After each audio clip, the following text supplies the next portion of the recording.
Hello and welcome to another edition of Stars, Stripes, and Anfield Nights. Happy to be out here for another Tuesday to discuss the latest Liverpool news. With me tonight is Brandon and Paul. I'll start with you, Brandon. How you doing? Haven't seen you in a while. Good to see you. Yeah, it's good to see you, Drew. It's been quite a minute. Busy spring. Now we're heading into summer, and it feels like it's summer. It is ungodly hot in my apartment tonight. I am trying my best not to look horrible for you guys. I'm always trying to look my best for you guys. I'm always trying to be presentable, but it's really hard hot as it is. Paul, how are you doing? Always on the stream and creeping into summer in Canada, but what's that like for you? How are you doing? Oh, I'm doing well. Brandon, you need to move to Canada, man. It's what is it today? 9 degrees right now. Well, that's Celsius, so that's like 50s. Oh, 50s, so it's nice and cool. But I'm doing okay, guys. This is the part of the year where I dread, where nothing's happening and it's just so boring. No football. NFL is 2 months away, so this is the kind of year that, not my favorite, but we still have a lot of stuff to talk about our favorite Liverpool club. So, I'm doing okay. How about you? I'm doing okay. I feel similar. It's kind of a bit of a lull. I guess I'm looking forward to the year. The oh god, Euros? UEFA Cup. Yes, the Euros coming up. I'm looking forward to the Euro.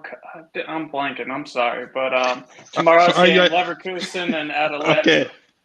Are you an English supporter for the Euros, or are you have another team?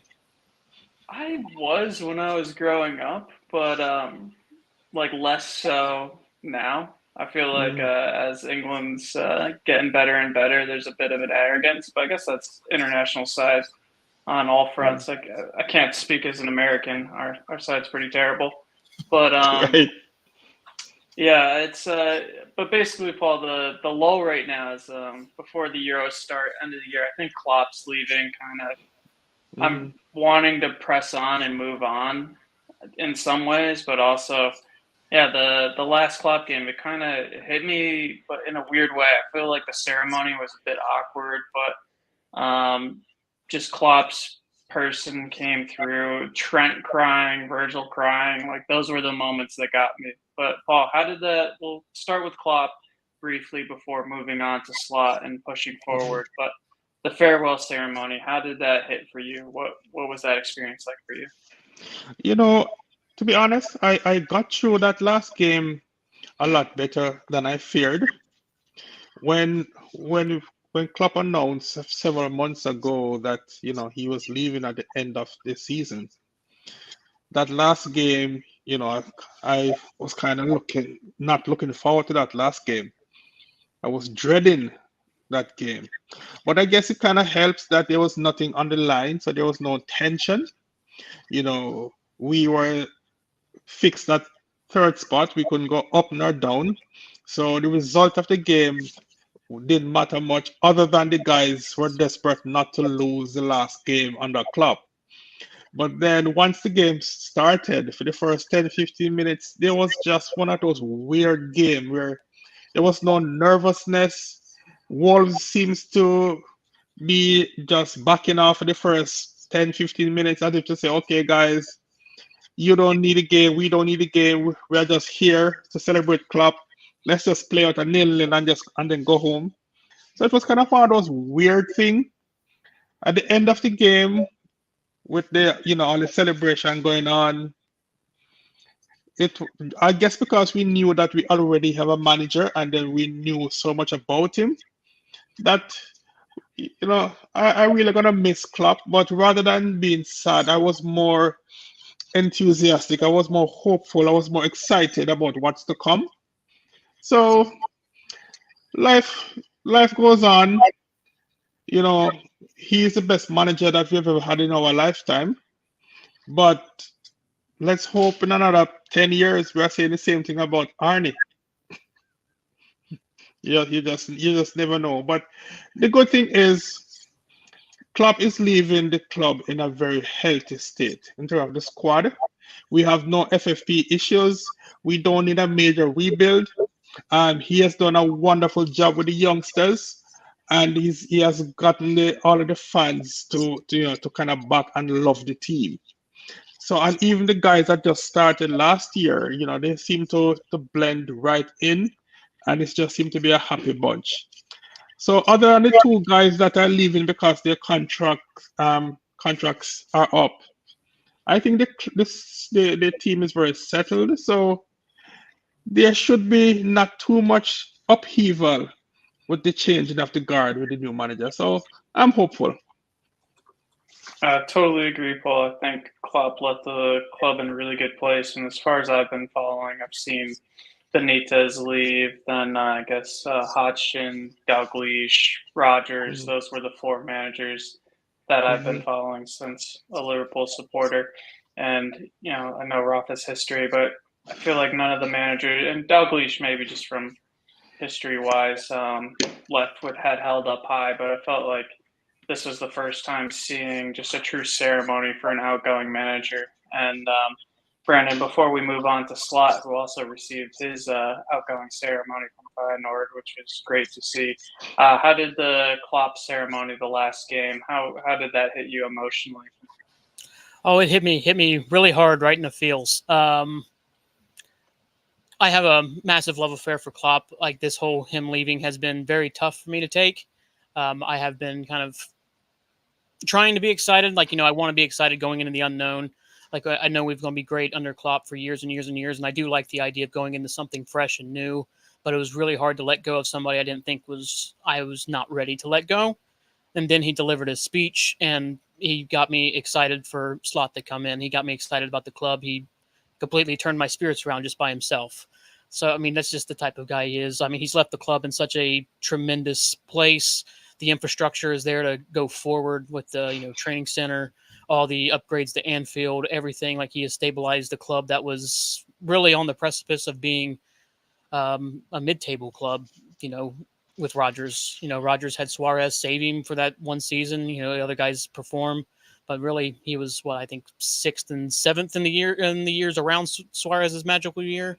So I mean, and then I think Dalglish finished eighth in the full year he was there. We were in a lot of danger of being a mid-table club, or even during Hodgson year, even becoming Leeds or Sunderland, where we're dropping down the table or better yet, what's going on across the Stanley Park at Everton.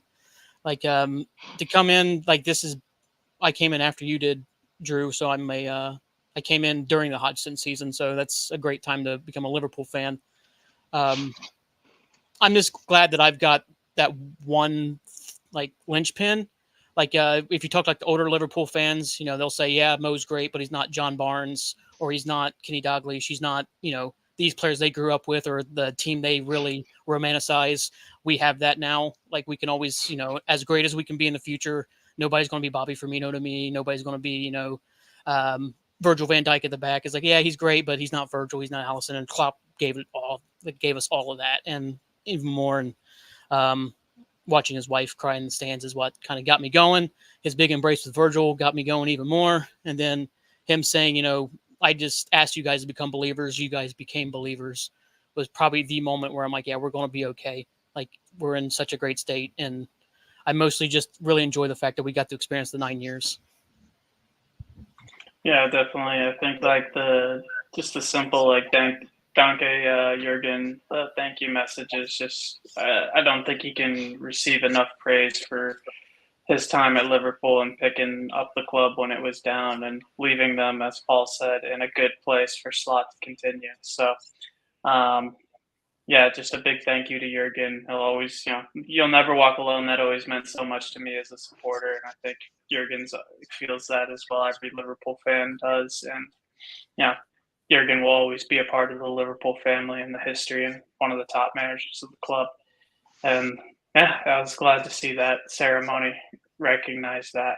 But as this chapter ends, a new one begins, and Arne Slot comes into the fold, announced brilliantly by Klopp. Took me a second to realize what he said, and I was like, "Oh, okay."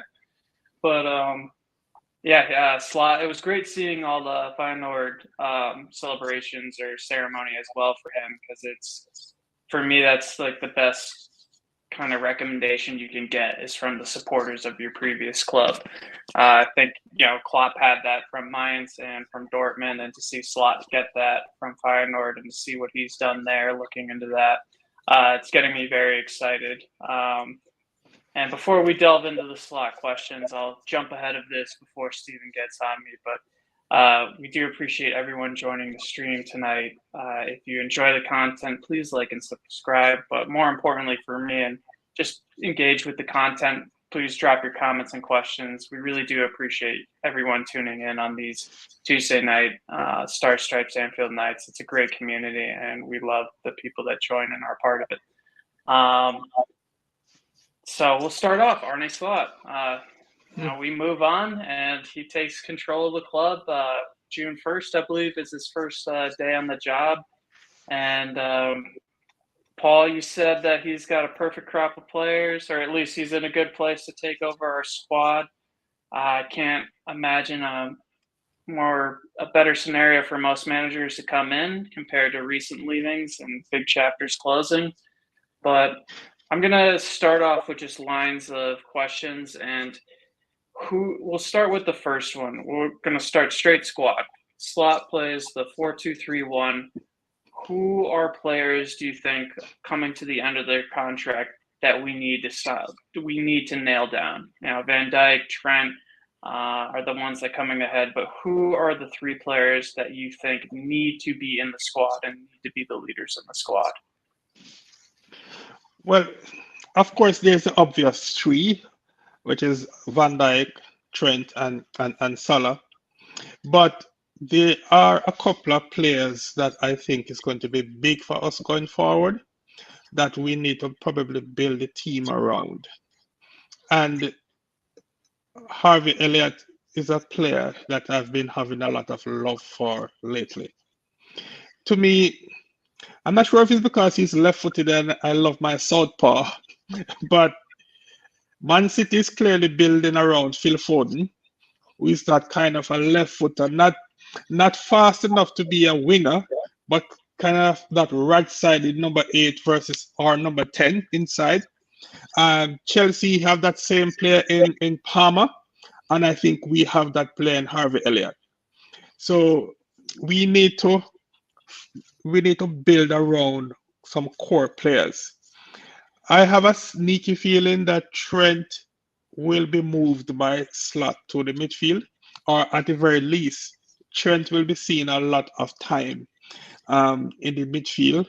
As a matter of fact, there was a rumor that I saw on the UK Mirror about an hour ago. Not sure how reliable that paper is, but it's suggesting, it is bringing up the rumor again that Gareth Schroeder is coming with Slot.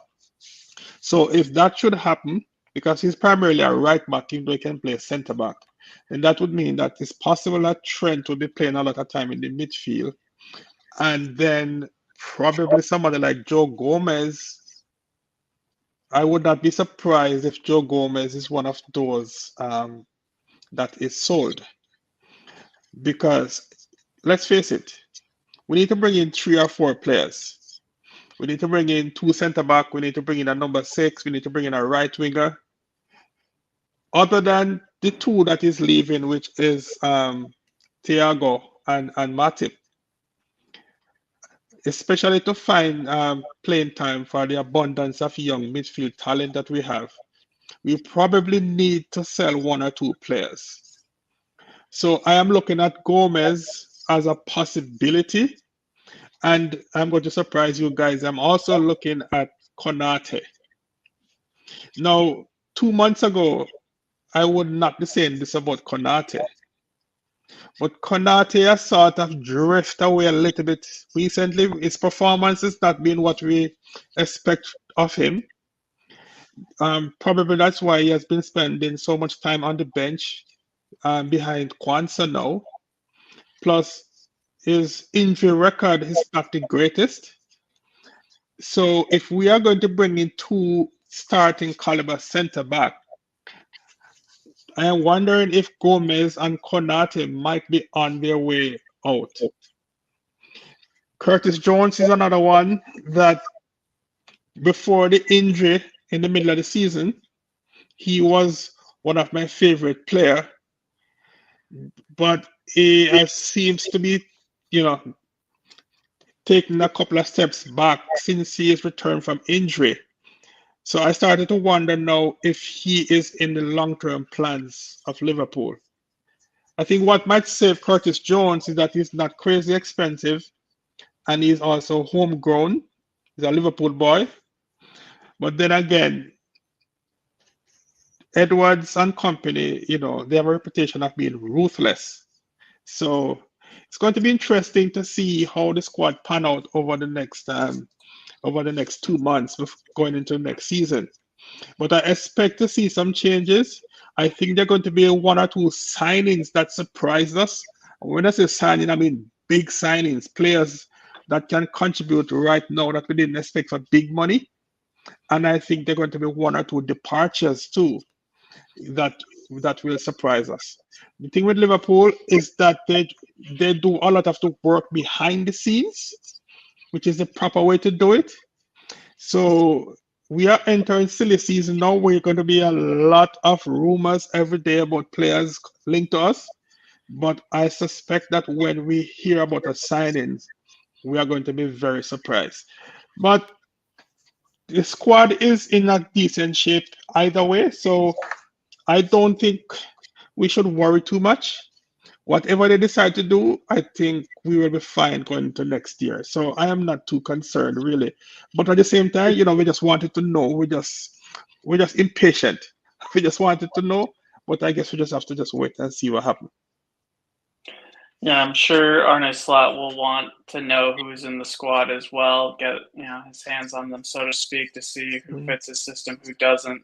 Euros and Copa America are definitely gonna throw a little wrench in that plan of seeing everybody right away. But Brandon, who do you think are the three that we need to build a team around? We'll go off that with Paul's for Harvey Elliott building the team around. And who do you think's on the bubble? Like, who do you think we might lose this summer?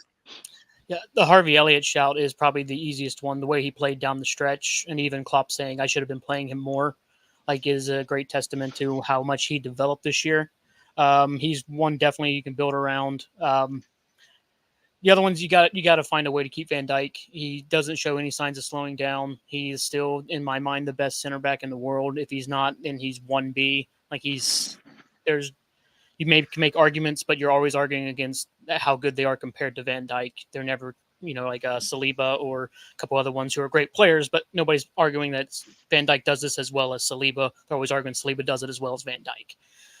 And then I want to make sure Trent is getting signed on. I want Trent to sign a lifetime contract, go nowhere. I do think him moving to the 8 is, or kind of that double pivot, a little bit more attacking freedom, a little less defensive responsibility will be a great move. I think he could be wonderful there.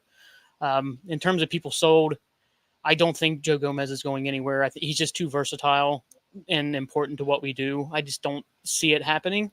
Could see Konate going. I could see it. I mean, I just looked up his stats. He actually played his most amount of Premier League games for us this year at 22. That's 3 years, 11, 18, 22. The injuries, that's the only thing holding him back.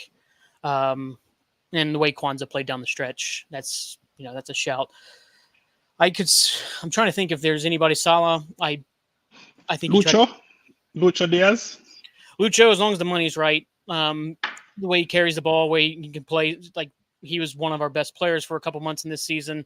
Obviously, we're kind of in flux with guys on the left-hand side that, Diaz is the easy one, but I think Mo, the way he kind of played down the stretch, he felt like he lost a step a little bit, and that pains me to say it, but, if we're going to get money for him and it's a, 9-digit sum, you got to take any of it because I don't see him signing a new contract, or especially with the way Edwards kind of wants to operate the club in terms of youth or not giving contracts to over 30s, which has always been the rumor. I think it would be Salah, maybe Diaz. If you have to get rid of one or the other, would be Diaz over Salah, but those would be the guys that probably be on the cusp of leaving.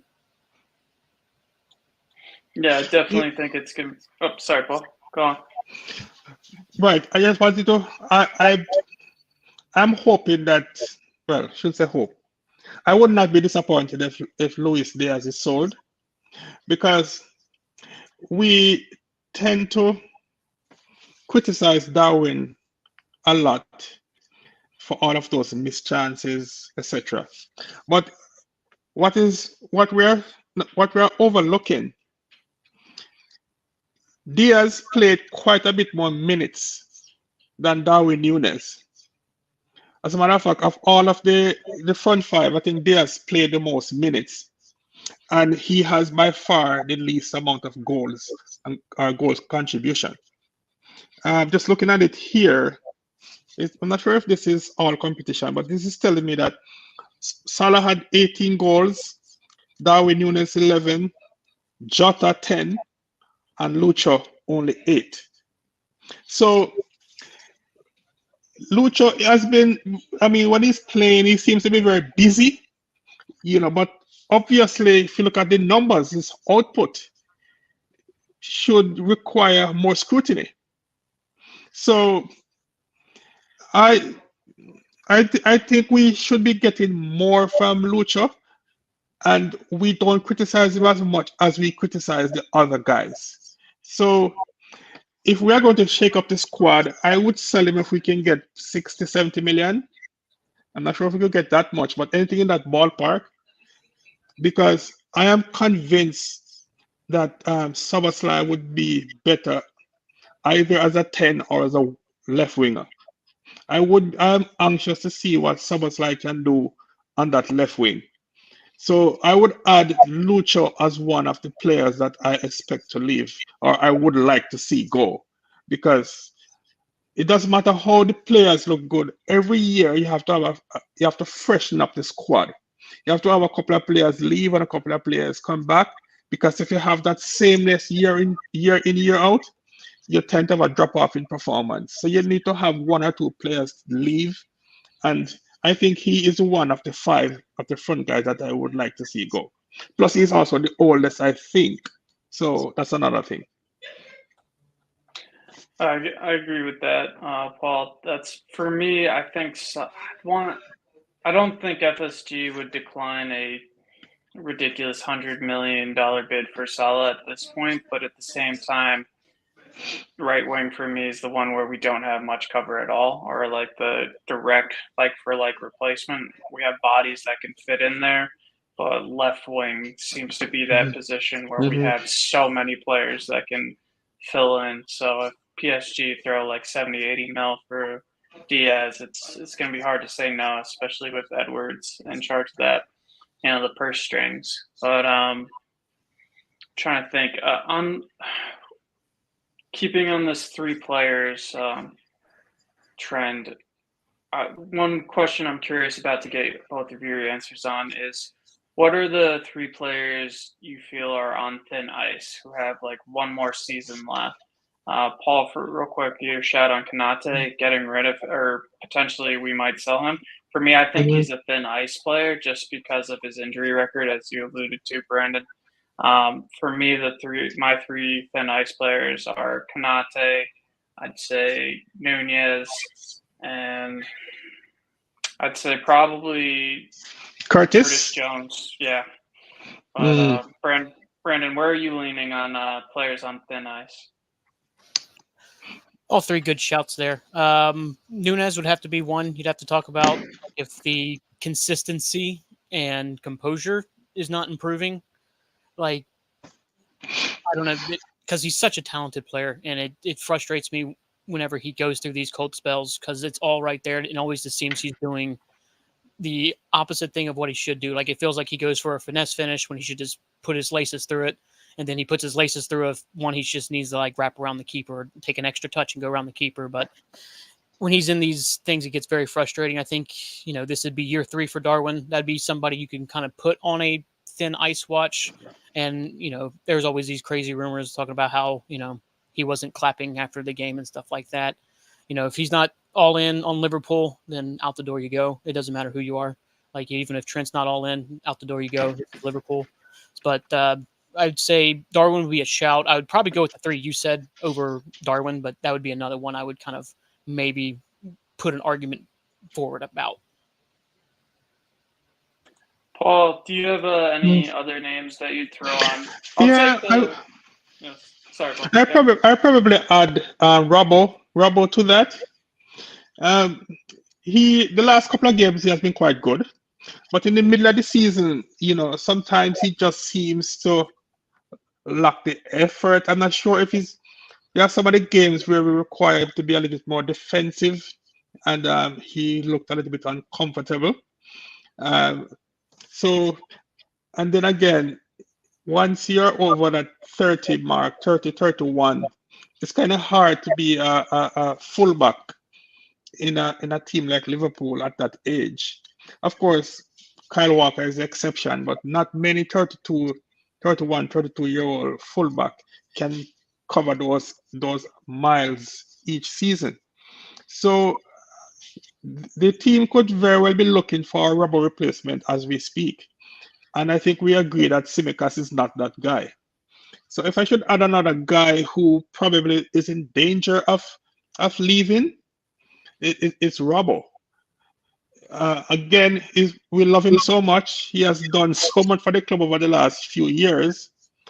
But if you want to be a winning football team, sometimes you have to get the sentiments out of the game. You have to be ruthless in the decisions that you're making.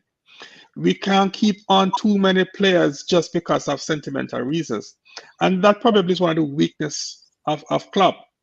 He's such a nice person, such a nice man. He thinks so much of his players that sometimes he's not as ruthless as he should have been, and just think about the club and the performance first above the individual. So it's a good thing to have as a person. But as a football manager, sometimes you might have to be a little bit more ruthless so you don't get caught, with all of your top players just getting old too quickly, like what happened to us with our midfield a year and a half ago. So Robbo is one that is on thin ice too, because he's not 22 or 23 anymore. He's at over 30. So I think his days at Liverpool might be numbered. I think he have at most one more season with us. I'm going to say, sorry, Drew, sorry. I'm just going to say, I think Robbo is the Tsimikas replacement. I think Robbo is the Tsimikas replacement because Robbo still on his day, when he's on his day, is the best left back in the world still. Like, not as consistent as it was a couple years ago, but when he's on his day, I think he's still the best. He can be the best left back in the world on his day. That's why I think he's the Tsimikas replacement. And Tsimikas out the door, we bring in somebody who is pushing and like fighting with Robbo every single day, whether that's an Alt Nori, maybe that's somebody else we haven't heard of yet, or anybody like that. And also Robbo's leadership. He's still a captain of his club. I think before the shoulder injury this year, he was absolutely outstanding. I thought he was one of our best players in that first few months of the season until he had the shoulder injury. When he came back, it was a little bit more up and down. But I think Robbo's leadership, and also he's not on a massive wage. He's not somebody who's taking up 150, 200,000. I think he's right around 90 to 100,000 a week for his leadership and what he can do on his day. I think it's important to kind of keep him around. I do see what you're saying, Paul, about it, but I would say Robbo would be the Tsimikas replacement, as in he's the one who kind of will come in and deputize when need be. But do you think Robbo would accept? Probably will, but would you think he'll be okay in accepting that reduced role? Sort of that bench player, having been a starter all these years. And how many years can you check? How many years does he have left on his contract? Is it another year or more than 1 year? Let's double check. Oh, is it 2?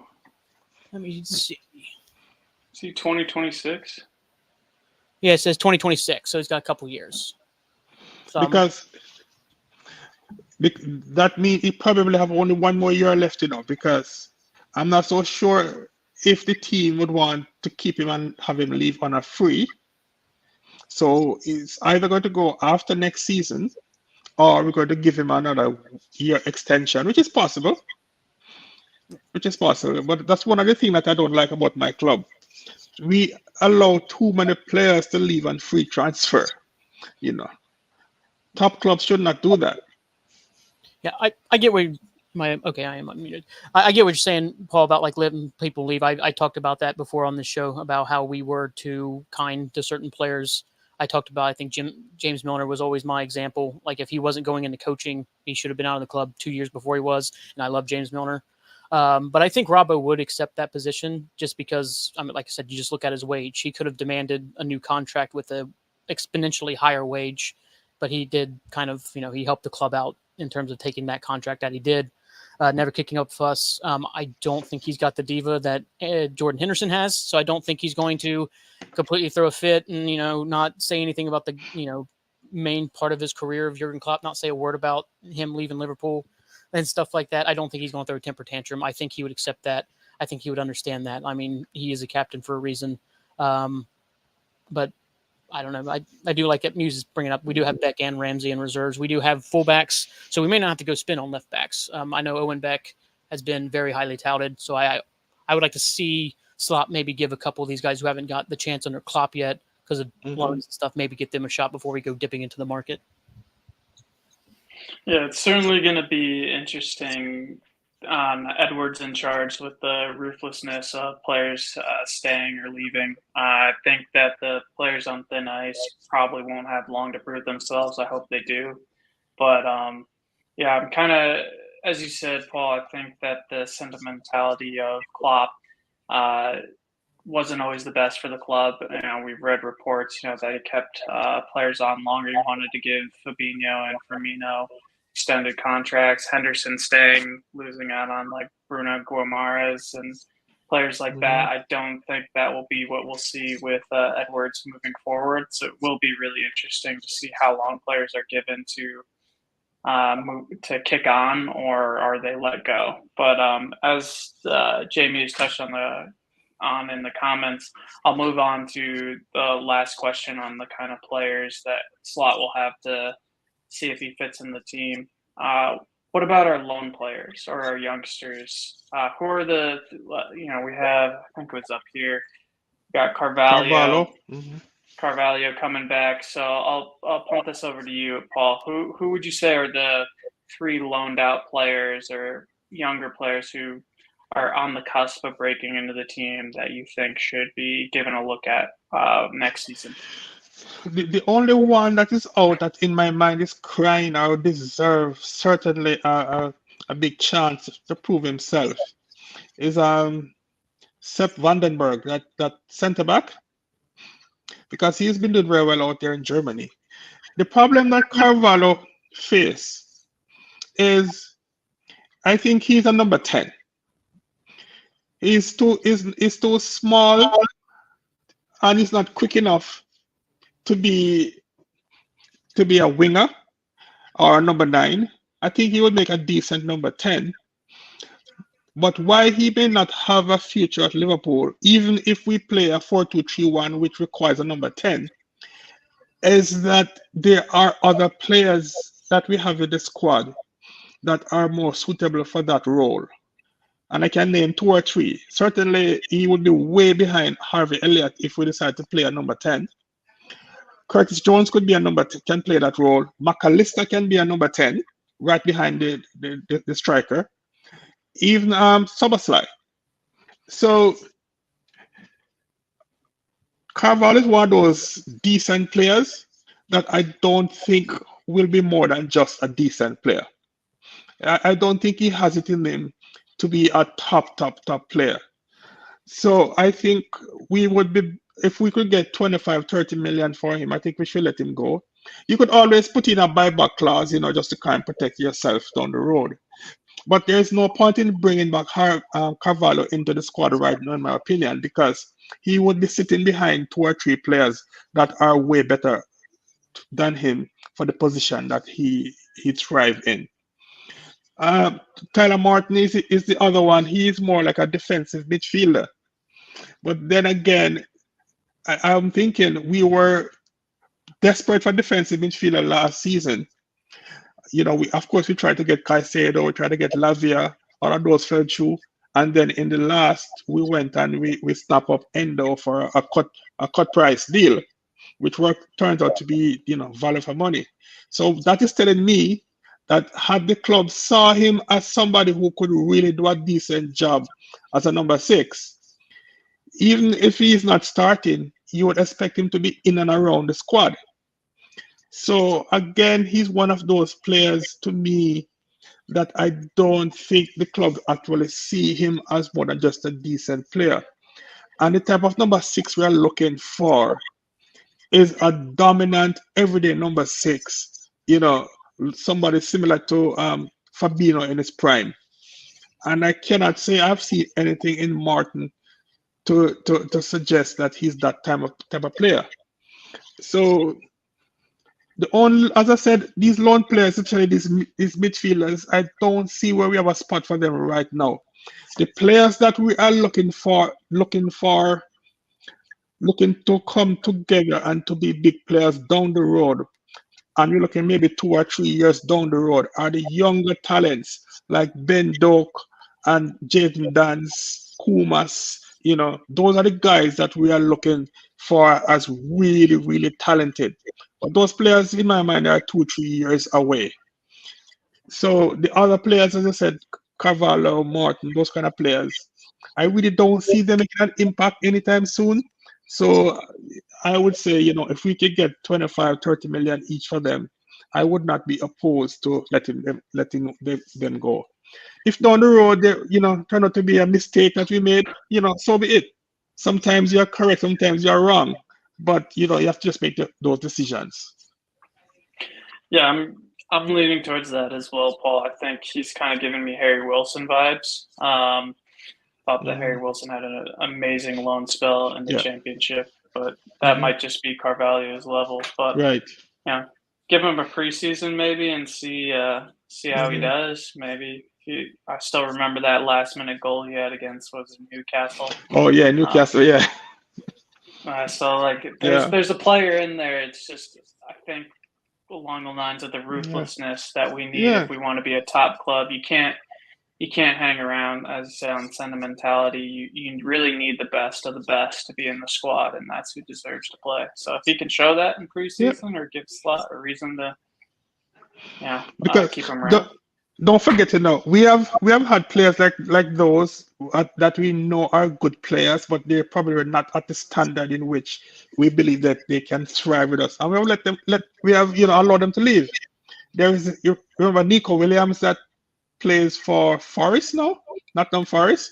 He was one of those players. Even Taiwo Awani, he was with Liverpool. You guys might not remember. And so these are players that the club identified as decent players. That's why they were around the squad. But we don't think they're good enough to really break out and, good enough to command a spot in our squad. So a lot of times, too, it's better for these youngsters because not everybody is good enough to play for a top 16.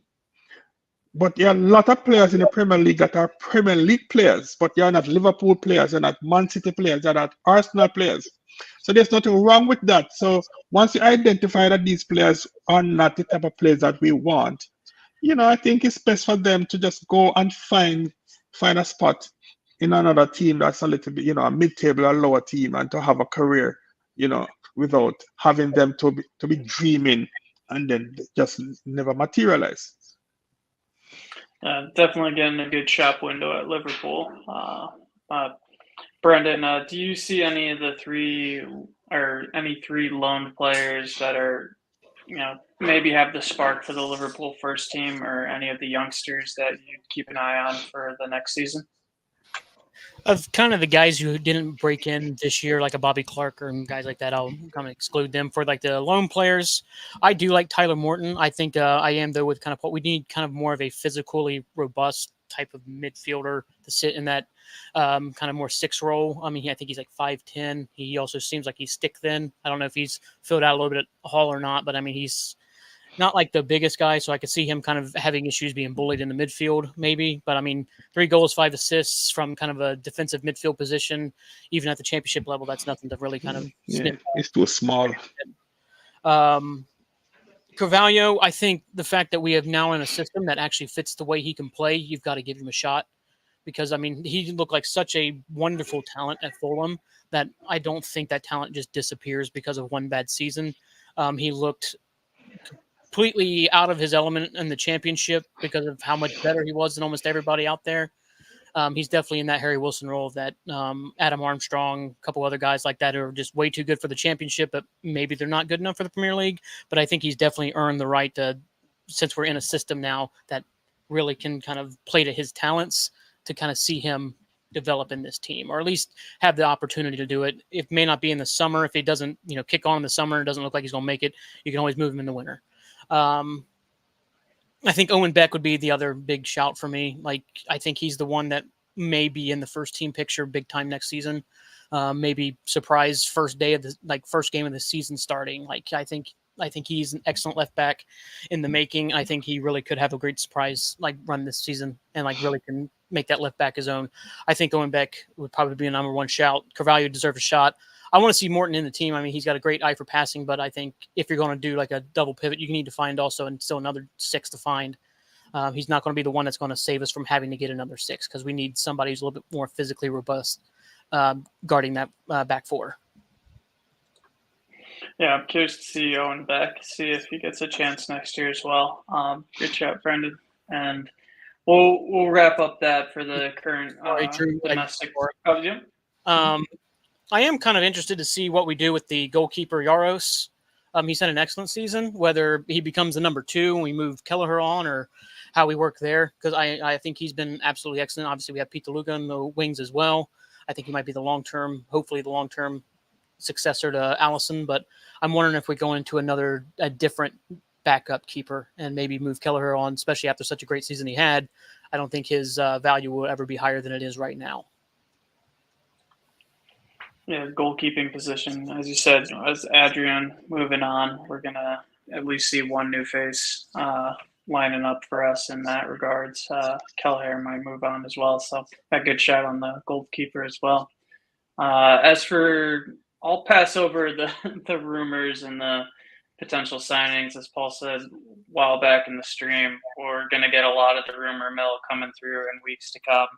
So I think assessing our current squad is probably a good start for us at this stage of the season. But more positive note, or more recognition note, moving forward in the summer is the Euros. And we got some players called up who were expected to call up, but hearing the news that Curtis Jones and Jarell Quansah got called up for England was really great to hear. I thought Harvey Elliott got snubbed, but Joe Gomez and Trent also lining up for at least that pre-squad for England. Paul, who do you think that our boys have a real shot of making it through? Do you see any of them pushing forward and having a standout tournament? You can take it from any player too, from Gomez on down to Szoboszlai to Jota, Konate, Robertson. I believe those are and then the Netherlands boys as well. Well, in our little chit chat before we went on stream, I'd ask you which team are you cheering for in the Euros. I think you had said England. Well, normal international tournaments, I like the World Cup, I support Brazil. But being the Euros, and obviously Brazil is not playing in the Euros. No, my default team is the Netherlands, because over the years we have always liked the quote-unquote total football that they play, and now the fact that they have 3 Liverpool players in the squad. There's Van Dijk, Cody, and West, and Gravenberch. Gravenberch, yes. So I am looking forward to see these 3 Liverpool players have outstanding Euros and lead. And Van Dijk is the captain too for the Netherlands. So I'm looking forward to see the Netherlands actually going far, possibly winning this Euros, because I'm not really. England is going to disappoint. England doesn't have the manager and the defense to really go all the way. As to our boys, I was kind of pleasantly surprised that Quansah got the call up by Southgate, because I didn't even know that Southgate, know the type of person he is, know that Quansah even existed, because that's not who he is. I was kind of surprised that he didn't pick Phillips and Henderson and all of those duds. Harvey Elliott was a little bit, might feel a little bit aggrieved to see Curtis Jones get called, and he did not. But I think there might be a little good reason for it, because Harvey, it would be competing against Foden and Saka and Cole Palmer. Those players further up the pitch. Bellingham. So Harvey Elliott would basically have zero chance of making the squad and making the team. While Curtis Jones, I guess he is a little bit more flexible. He can play, maybe like a more box to box holding midfielder because he played in the holding midfield role in the under 21s. So I can see the logic of taking Curtis Jones, even though Harvey Elliott probably deserved to go more, but I guess because of the position that they play. The one that I think is definitely would make it to the 26-man squad though from the 33 when it's reduced is Joe Gomez. Because England currently have no left back. And he is the one that can play left back, right back, or wherever there's a need. So I think if Joe Gomez goes and gets a chance to shine, then that could augur well for him going into next season. So I hope he gets an opportunity to show the world that he is a really good player. But I don't know. I don't think England's going to go far in the Euros. They have so much attacking talent, but I don't trust their defense and their goalkeeper. So, but it will be a great watch. So we have nothing to do right now. So let's bring on the Euros so we can have something to watch.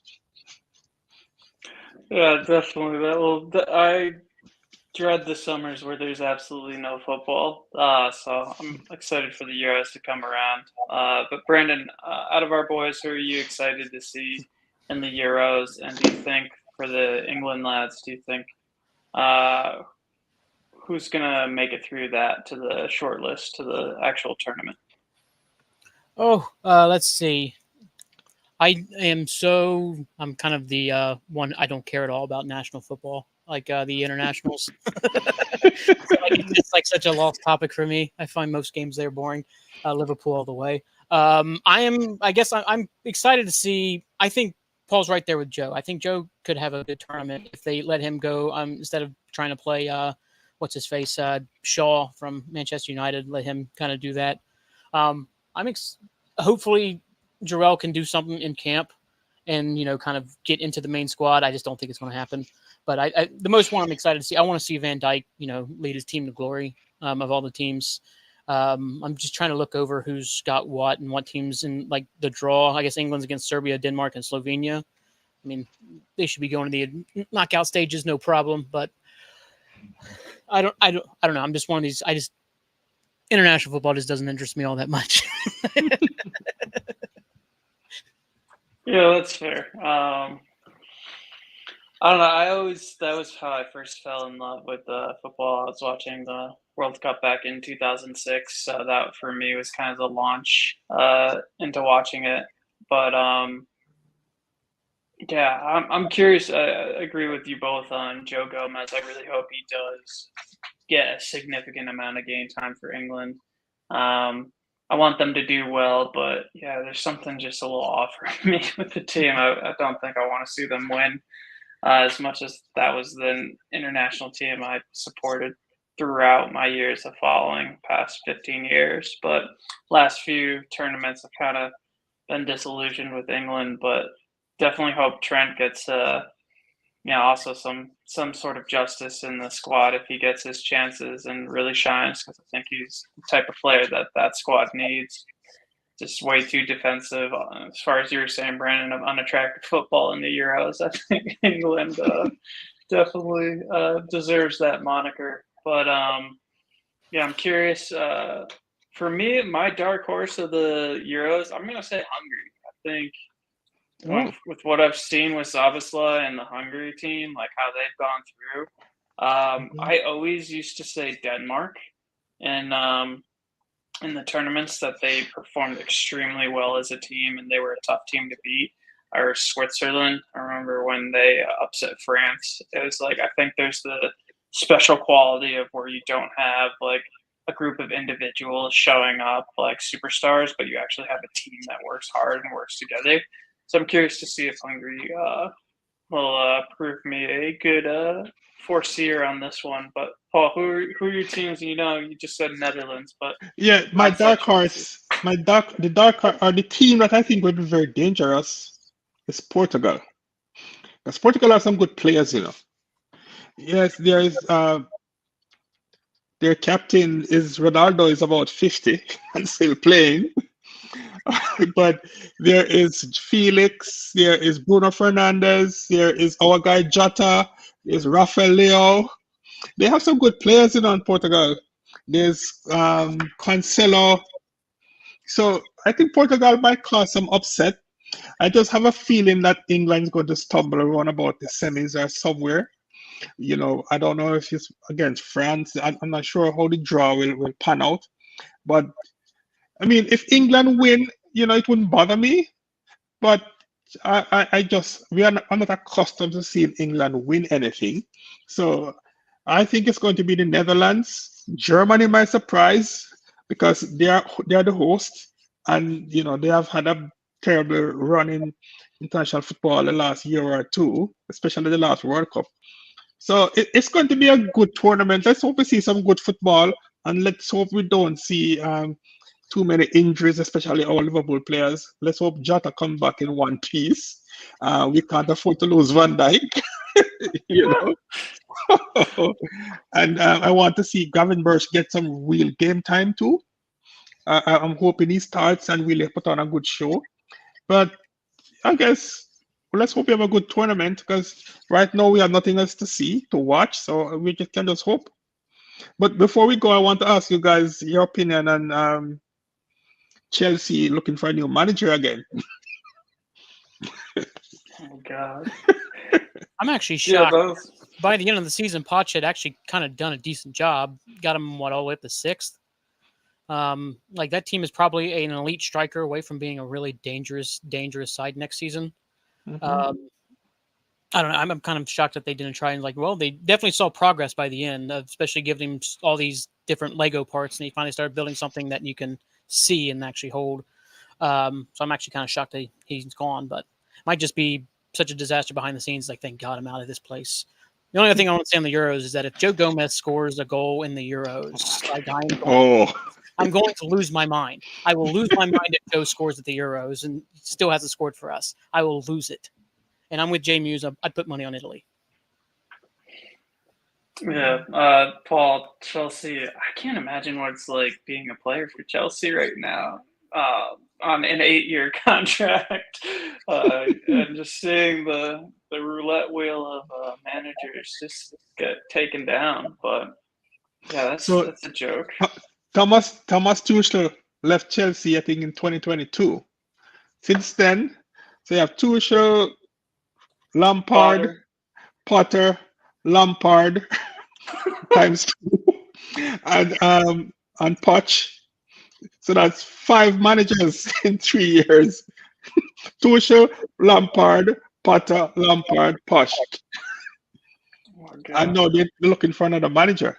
So they are crazy people. But it seems to be a problem with managers. A lot of teams now seem to be looking for managers. What's happening? Yeah, it's strange.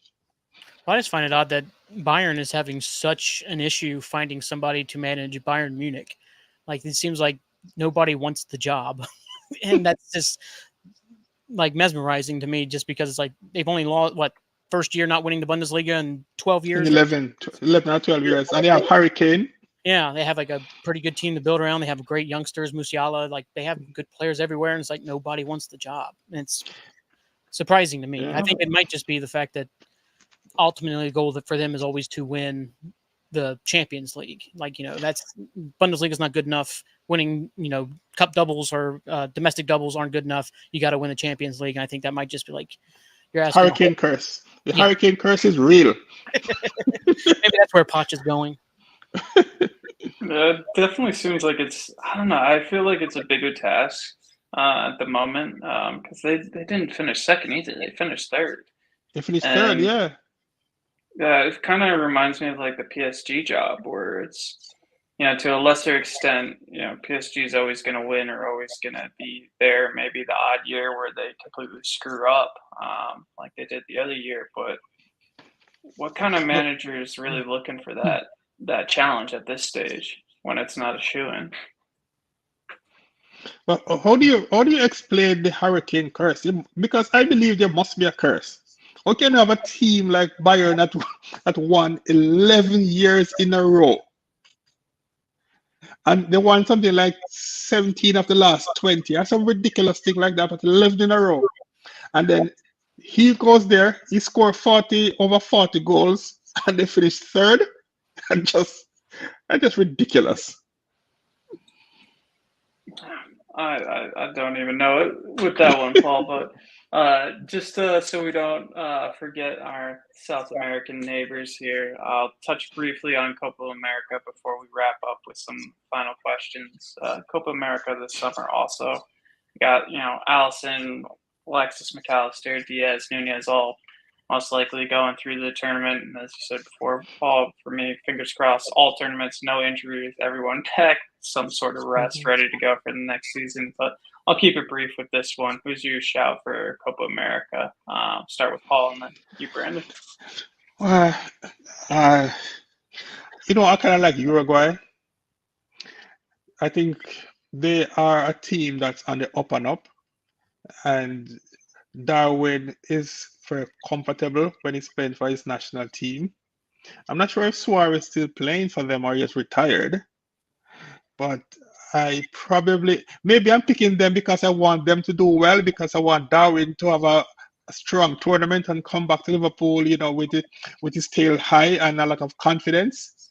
But generally speaking, that side of the world, I'm a Brazilian, but we don't have many Brazil players in the Brazil national team. I think we only have Alisson. Am I correct? Alisson is on the Brazil and we have now at Liverpool. So Uruguay, that's my team. I want them to win. Argentina won the World Cup, so they're fine. So I want Uruguay to win. Okay. Brandon, I know you don't like international football, but you want to just throw a name into the ring? Oh, yeah. The good old US of A is going to win the Copa America. Yeah, right. I'm kind of with Paul. I kind of do have a good feeling about Uruguay this summer. Darwin's issues don't seem to kind of arise when he's with Uruguay, which they do play the U.S., so that'd be kind of fun to see Darwin pump 3 past Greg Berhalter's team. I don't know. Brazil obviously is always going to be the main team you talk about, look at, watch, like with the players they have, the amount of talent, the players that don't even get to go that are so good. Like Andre was on the top of our shopping list last year, and he's not even going to the Copa America. And it's not like he's been bad. Like it's pretty incredible. And I'll root for any team that Allison's on. I would root for any team that Allison's on. So I'd say go Brazil for this. I don't know. I did my best. But my actual team is Jamaica, because I'm Jamaican. We are playing in the tournament, but we're not going to win anything. So Uruguay. Oh man, I always wanted when Sterling came through to play for Jamaica. That would have been interesting to see. Maybe he could switch allegiance. I don't know, probably not. But Mikel Antonio play for us though. There you go. But all right, a few quick fire ones. I have one last question I want to ask before we end the stream. That's like a more pertinent question, but going through the chat.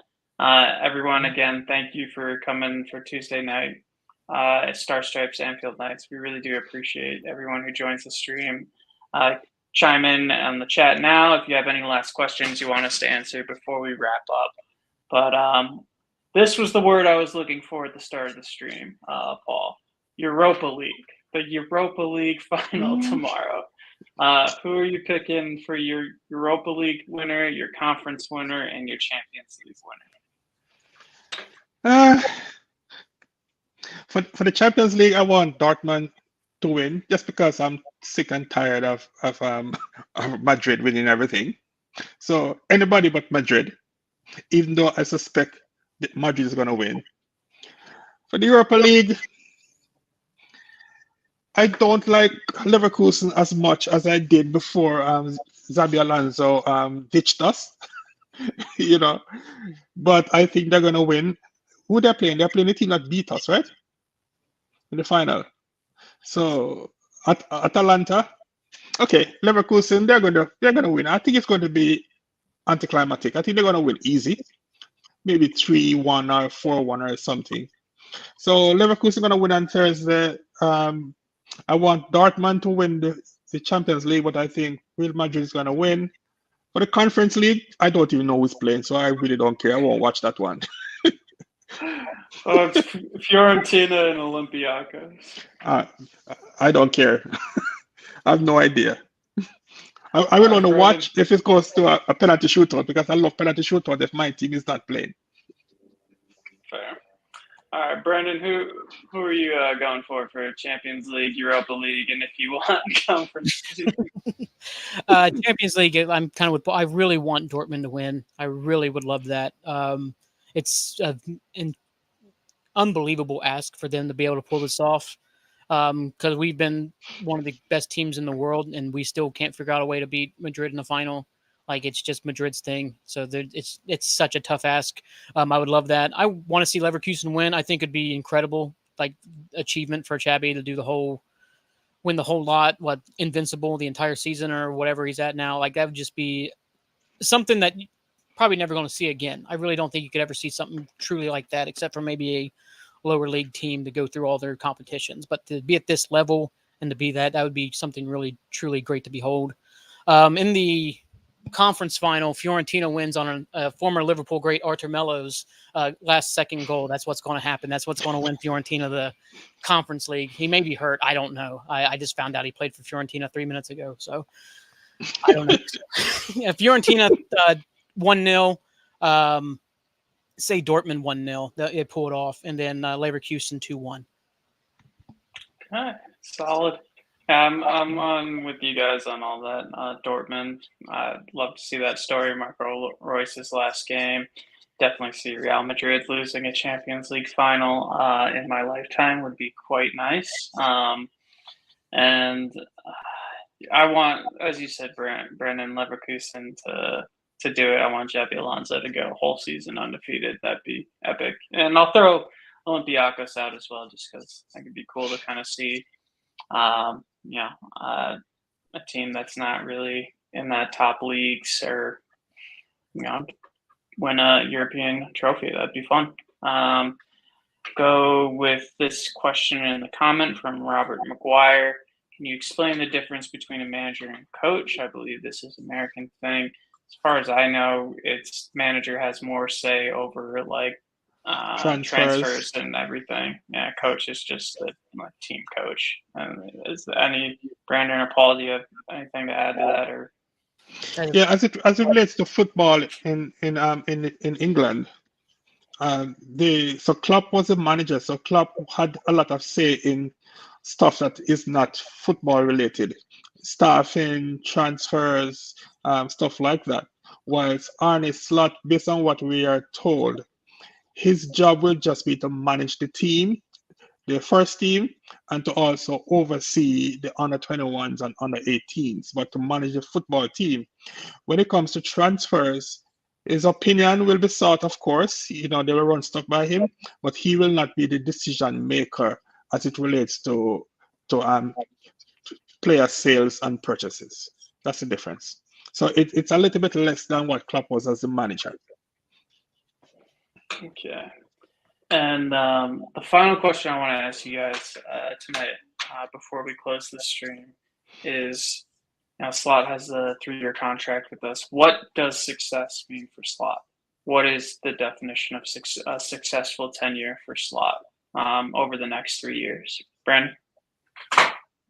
Continuing to build on what's being given to him. I mean, as long as he continues to develop the talent, like going forward, win trophies when we're in the running for him, not falling off, not having these an up and down year, where maybe one year we push for a title, next year we go 6th or something like that. Continuously building on the legacy that's been handed to him. That's what I would consider a great addition to the legacy, is just to continue to build on it. Paul? So the Arne Slot first target should be a second contract. And why I said this is he's on a 3-year contract now, which is pretty standard. If he is offered a second contract, that simply means that he has had some success and the club want to continue. Because when Klopp started this, he was also on a 3-year contract too, and he left after 9 years. It's still another 2 years remaining on his existing contract. But on a more serious note, I think within the first 3 years, we need to win, I would say, at least 2 domestic cup, 1 Premier League, and at least one, and win something else in Europe. That would be success for me in that 3 year. If we can win 1 Premier League, 1 Champions League within the 3 years, it's going to be tough, but we should be able to win 1 in 3 years if we keep improving year over year, and a couple of domestic cup, and we remain in the top 4 in the years we don't win the Premier League. I think that would be success. And also we need to continue to play the kind of football that you can watch and identify as Liverpool style.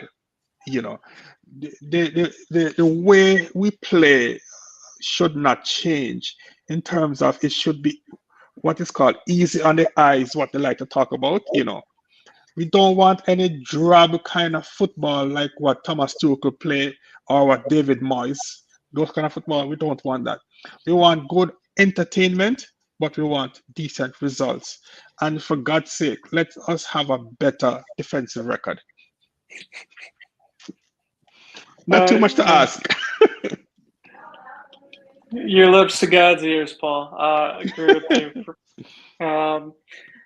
For me, it's minimum 1 Premier League. I think he has to win that. I think if it just becomes like the Man City show the next 3 years, or God forbid Arsenal win a trophy, shoot that back at them. But and I'd say 4 trophies, with the Premier League being the one that must be won. I agree with you though, Champions League, I'd love to see that.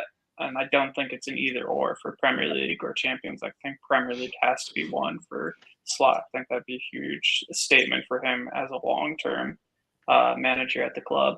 But as for me, Trent saying like 1 trophy a year minimum should be the expectation. And I think 4 over 3 years, given the squad that he has and all the development structure around him, is the minimum for him, or what success should be.